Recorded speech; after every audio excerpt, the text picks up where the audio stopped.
પવિત્ર સનાતન ધર્મ ચેનલમાં આપ સૌનું હાર્દિક સ્વાગત છે। આજે હું દશામાના વ્રતની વિધિ અને વાર્તા કહીશ, તો તમે બધા ધ્યાનથી સાંભળજો અને એક દશામાનું એક કીર્તન પણ ગાઈશ। આ વ્રત અષાઢ વ્રત અમાસને દિવસે લેવાય છે। આ વ્રત લેનાર સ્નાન કરી વાર્તા સાંભળે અને 10 દિવસ સુધી ઉપવાસ કરે કે એકટાણું કરે, માટીની સાંઢળી બનાવી તેનું પૂજન કરે છે। 10મે દિવસે આ સાંઢળીને જળમાં પધરાવી દેવામાં આવે છે। આ વ્રત 5 વર્ષ સુધી કરવું કે 10 વર્ષ સુધી પણ કરી શકાય છે। પછી એનું ઉજવણું કરવું। ઉજવણામાં ચાંદીની સાંઢળી ઘડાવીને સુપાત્ર બ્રાહ્મણને દાન આપી। હવે વાર્તા કહું છું। અષાઢ મહિનો આવ્યો, દિવાસાનો દિવસ આવ્યો। આ ગામની સ્ત્રીઓ વ્રત કરવા માટે નદીએ નાવા ગઈ। નદી કાંઠે રાજાનો રાજમહેલ હતો। રાણીએ આ જોયું, દાસીને પૂછ્યું, આ બધી સ્ત્રીઓ શાનું વ્રત કરશે? રાણીબા, આ બધી સ્ત્રીઓ દશામાનું વ્રત કરશે। 10 સૂતરના તાતણા લે છે અને 10 ગાંઠો વાળે છે અને પછી દોરાને કંકુ લગાડે છે। અને આ વ્રત કરવાથી શું લાભ થાય? આ વ્રત કરવાથી નિર્ધનને ધન મળે, સંતાન સુખ મળે। રાણીએ આ વ્રત કરવાનો વિચાર કર્યો। એમણે રાજાને પૂછ્યું, પણ રાજાએ ના પાડી, કારણ કે એમને કોઈ ખોટ નહોતી। રાજાના અભિમાન ભર્યા શબ્દો સાંભળી રાણી રિસાઈને સૂઈ ગયા। એ જ રાત્રે દશામા ગામમાં ફરવા નીકળ્યા। આખી રાત ગામમાં આખા નગરમાં ફરી વળ્યા। વહેલી સવારે આખા નગરમાં અંધાધૂંધી ફેલાઈ ગઈ। ભંડાર ખાલી થઈ ગયા, કોઠાર પણ ખાલી થઈ ગયા। રાજ્યની પ્રજા પણ ચિત્રે હાલ થઈ ગઈ। રાજા રાણી તો હાથે પગે ચાલી નીકળ્યા। ચાલતા ચાલતા ગામને પાદર આવેલા રાજના બગીચામાં ગયા, પણ એક રાતમાં તો આખો બગીચો સુકાઈને ઝાખરા જેવો બની ગયો। રાજા રાણી ત્યાંથી પણ ચાલી નીકળ્યા, સાથે 2 કુંવરો પણ હતા। ચાલતા ચાલતા તેઓ રાણીની બેનપણીને ઘેર આવ્યા। ત્યારે બંને રાજકુંવરોને ભૂખ લાગી। રાણીએ બેનપણી પાસે ખાવાનું માંગ્યું, એટલે એણે ખીજાઈને કહ્યું, જ્યારે જા રાણ ભિખારણ, તને ખાવાનું માગતા શરમ નથી આવતી? આ વેણ સાંભળીને તેઓ આગળ વધ્યા।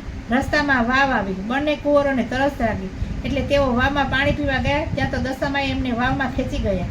રાજા રાણી તો કલ્પાંત કરતા કરતા આગળ વધવા લાગ્યા। રસ્તામાં રાજાની બેનનું ગામ આવ્યું, ત્યાં તેઓ ગઈ।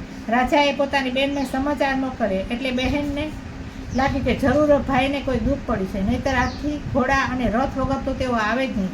આમ વિચારી બેન સુખડી બનાવી અને માટલીમાં સુખડી તથા સાવ સોનાનું સાંકડું મૂકી પોતાના ભાઈને મોકલ્યું। ભાઈને માટલું મળ્યું, એટલે માટલું ખોલીને જોયું તો સુખડીના કોલસા થઈ ગયા ને સાંકડાનો સાપ થઈ ગયો।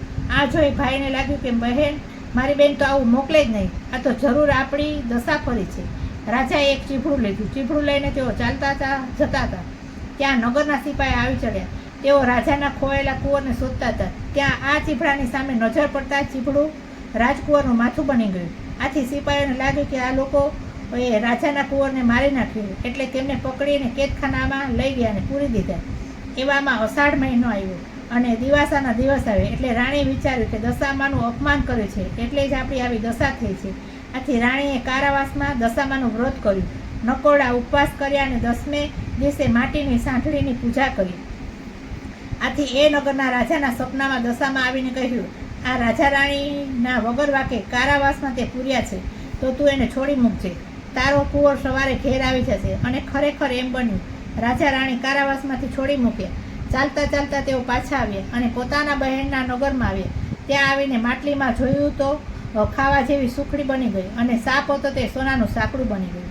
સુખડી અને પેલું સાંકડું લઈને તેઓ વાવ પાસે આવ્યા। ત્યાં તો દશામાએ એમના બંને કુંવરને લઈને એમની રાહ જોતા બેઠા હતા।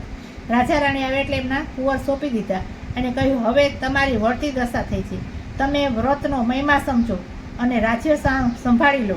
રાજા રાણીએ પોતાના રાજ્યમાં પાછા આવી ગયા। રાજ્યમાં હતું તેવું સુખ થયું। રાજા રાણીએ વ્રત પૂરું કરવાનું કહ્યું અને વ્રત પૂરું કરીને તેમણે વ્રતનું ઉજવણું કર્યું। જય દશામાં। રાજા રાણીને જેવા ફળે તેઓ સૌને ફળજો। વ્રત કરો તો ભલે, પણ કોઈ વ્રત કરતા હોય એની નિંદા ન કરજો। સાંઢળી રે મારી દશામાની સાંઢળી, સવા શેર માટી મેં તો ગંગાથી મગાવી, તેની મેં તો સાંઢળી બનાવી રે। હો રે મારી દશામાની સાંઢળી, સાંઢળી લઈને હું તો કૈલાસ ધામ ગઈ હતી, પાર્વતી જે કંકુએ વધાવી રે। સાંઢળી રે મારી દશામાની સાંઢળી, સવા શેર માટી મેં તો ગંગાથી મગાવી, તેના મેં તો સાંઢળી બનાવી રે।